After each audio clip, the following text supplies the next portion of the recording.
สวัสดีจ้าพ่อแม่พี่น้องป่องปายชาวอีสานทุกผู้ทุกคนคลิปนี้แอดมินมาอัปเดตพยากรณ์อากาศประจำวันเสาร์ที่ 18 ตุลาคม 2568เฮาไปรับชมรับฟังกันเลยค่ะ ลักษณะอากาศทั่วไปลมตะวันออกและลมตะวันออกเฉียงใต้พัดปกคลุมอ่าวไทยประเทศใต้และทะเลอันดามันลักษณะเช่นนี้กะสีส่งผลให้ภาคอีสานจะมีฝนฟ้าคะนองเพียง30%ของพื้นที่เน้นชัยภูมิขอนแก่นโคราชบุรีรัมย์สุรินทร์ศรีสะเกษและก็อุบลราชธานีลมตะวันออกความเร็วลมอยู่ที่10-20 กิโลเมตรต่อชั่วโมงอุณหภูมิต่ำสุดอยู่ที่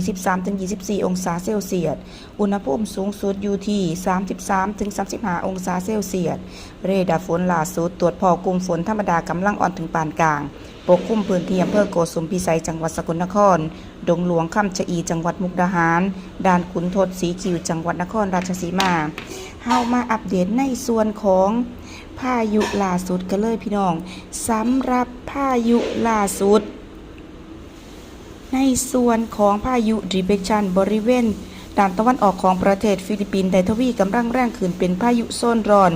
เฟิ่งเฉินแล้วคาดว่าในช่วงวันที่ 18-19 ตุลาคม 68 จะเคลื่อนผ่านตอนบนของประเทศฟิลิปปินส์ลงสู่ทะเ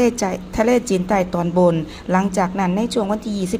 21-22 ตุลาคม 68 พายุนี้จะเคลื่อนเข้าใกล้เกาะไหหลำประเทศจีนจากนั้นสิอ่อนกำลังลงอย่างรวดเร็วพายุนี้บ่เคลื่อนเข้าสู่ประเทศไทยพี่น้องคนใดสิไปเที่ยว